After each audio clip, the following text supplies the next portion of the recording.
Right now, sabi nga namin, it's always, we don't look at the competition and where we're at. We run our own race. We focus on what we have and what we have control of, and that's our improvement.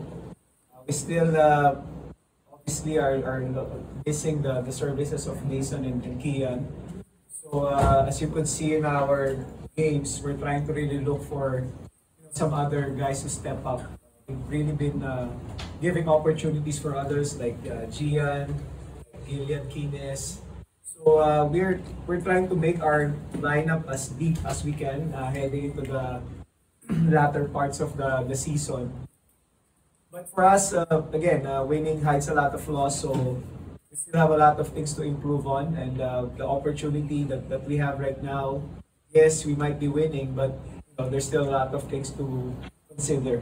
Especially, we're gonna be up against NU next game. We still have a game against Ateneo. Adamson's really playing tremendous basketball right now, so we cannot really rest and think that we're the best team. Once think of that, that's gonna be your downfall. So still a lot of room for improvement coming from us.